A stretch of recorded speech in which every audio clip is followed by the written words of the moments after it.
من اكتر الحاجات اللي بتسأل عليها ازاي بتطلع معاكي مظبوطه وقوامها مظبوط وكمان ما بتسودش وما بتسقطش منك. النهارده هقولك على كل التريكات اللي تظبطها معاكي، بما اننا في موسم الملوخيه الخضراء، فالنهارده هنعملها مع بعض فريش وتطلع معاكي كمان احلى كتير من المطاعم. حطي لايك للفيديو واعملي شير ويلا نشوف هنعملها مع بعض ازاي. اهم حاجه عشان تطلع معاكي شويه ملوخيه حلوين لازم تكون معاكي المرقه بتاعتك دسمه. انا بحب الملوخيه الخضراء.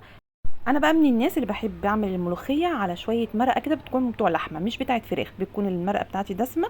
هاتي بقى الحله بتاعتك وانزلي فيها بمعلقه سمنه، وانزلي بكميه اللحمه اللي انت محتاجاها، ويا سلام لو حته اللحمه بتاعتك ملبسه مش حمراء هتديكي شويه شوربه حلوين قوي. ابداي كده شوحي اللحمه بتاعتك لغايه ما توصل معاكي باللون الجولد القمر ده. انزلي كمان بطماطمايه وبصلايه. اخر حاجه بقى هنزل بكميه الميه بتاعتي اللي تغطي اللحمه، بس اهم حاجه تكون الميه بتاعتك سخنه. انزلي كمان بورقتين لوري وحبهان. هاتي بقى كميه الملوخيه اللي انت عايزه تستخدميها. انا هنا مستخدمه الملوخيه الفلاحي. طب انا اعرف الملوخيه الفلاحي ازاي؟ هتلاقيها كده قصيره مش كبيره قوي، وكمان العروق بتاعتها كده من تحت فيها حته حمراء، وانت بتنقيها بقى نقي الورقه بتاعتك تكون ملمسها ناعم، وكمان مخضره كده خضار غامق شويه مش فاتح. قطفي بقى كل كميه الملوخيه اللي انت محتاجاها وابداي اغسليها 4 5 6 مرات كده لما تتاكدي اللي هي نضفت.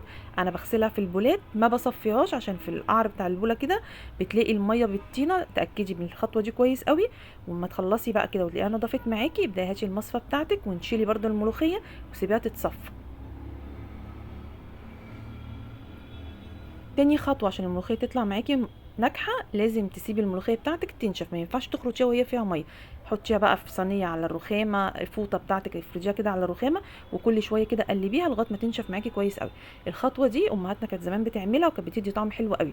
هاتي 4 5 6 فصوص توم وقرن فلفل سبايسي او بارد حسب ما بتحبي، وابداي خرطيهم كده مع الملوخيه، بتديها طعم رهيب وكمان بتديها ريحه حلوه قوي. انا النهارده هعملها على طريقه امهاتنا، مش هستخدم كبه مش هستخدم خلاط، انا هخرطها بالمخرطه العاديه بتاعتنا. لازم الملوخيه بتاعتك كده وانت بتخرطيها تبقى ناعمه معاكي مش خشنه. هنيجي بقى لاهم خطوه وهي قوام الملوخيه. انا هنا هستخدم شويه شوربه صغيرين وهبدا انزل بمكعب ماجي، لو حابه مش حابه ممكن تستغني عنه. هنزل بقى بكميه الملوخيه بتاعتي. انا هنا ما استخدمتش الشوربه كتير عشان قوامها يطلع معاكي مظبوط. لما تبقى الشوربه معاكي كتير ممكن تبقى خفيفه منك، فابدأي انزلي بالشوربه بتاعتك تدريجيا بعد ما تحطي الملوخيه. انا حطيت الملوخيه بتاعتي، لو قوامها كده مظبوط مش هزود شوربه، لو قوامها مش مظبوط هزود شويه شوربه حبه حبه.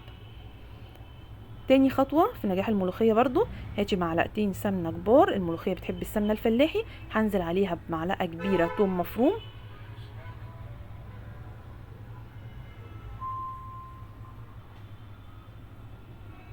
يجي كده مستمره في التقليب عشان ما يغمقش معايا وريحته كده تبقى مظبوطه، ما يتحرقش كده ويمرر معايا. هنزل كمان بمعلقه كبيره كزبره ناعمه، دي هنزلها في الاخر عشان الكزبره ما بتاخدش وقت كتير.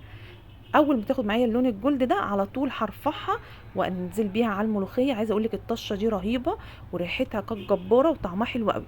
بصي زي ما انت شايفه الملوخيه لونها اخضر ولا سقطت معايا ولا اسودت. ان شاء الله تجربوها وتعجبكم. لو عجبك الفيديو متنسيش في اللايك والشير وسلي على الرسول في الكومنت.